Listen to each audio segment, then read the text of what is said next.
ভারতের পশ্চিমবঙ্গের রাজনীতিতে বড় পরিবর্তন। দীর্ঘ ১.৫ দশকের পর ক্ষমতা হারিয়েছে তৃণমূল কংগ্রেস, শাসনভার পেয়েছে ভারতীয় জনতা পার্টি বিজেপি। ক্ষমতার এই পালাবদল বাংলাদেশের সঙ্গে ভারতের সম্পর্কে কোনো প্রভাব ফেলবে কিনা তা নিয়েই চলছে জোর আলোচনা। এমন পরিস্থিতির মধ্যে পররাষ্ট্র প্রতিমন্ত্রী শামা ওবায়েদ জানান, পশ্চিমবঙ্গে যে সরকারি আসুক, বাংলাদেশের পররাষ্ট্রনীতিতে কোনো ধরনের পরিবর্তন আসবে না। মঙ্গলবার দুপুরে ডিসি সম্মেলনের ৬ষ্ঠ অধিবেশন শেষে গণমাধ্যমকে তিনি এসব কথা বলেন। ভারতের নির্বাচন ভারতের অভ্যন্তরীণ ব্যাপার। আমাদের বাংলাদেশের foreign policy across the board একই থাকবে।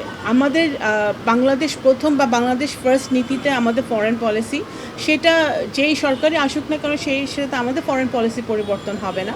এদিকে সকালে ঢাকা জেলা বিএনপির নেতাকর্মীদের নিয়ে শহীদ রাষ্ট্রপতি জিয়াউর রহমান ও সাবেক প্রধানমন্ত্রী খালেদা জিয়ার সমাধিতে শ্রদ্ধা নিবেদন শেষে বিএনপির স্থায়ী কমিটির সদস্য গয়েশ্বর চন্দ্র রায় বলেন, গণতান্ত্রিক প্রক্রিয়ায় যারা ক্ষমতায় এসেছে, দেশের স্বার্থ প্রাধান্য দিয়ে তাদের সঙ্গেই কাজ করবে সরকার। ভারতীয় জনগণ যাকে ভোট দিয়ে নির্বাচিত করছে তাদের সাথে তাদেরকে সামনে রেখে ভারতে কোন দল ক্ষমতায় এলো তা নিয়ে এখনই প্রতিক্রিয়া দেখানোর সময় আসেনি বলে মন্তব্য করেছেন বিএনপির এই নেতা।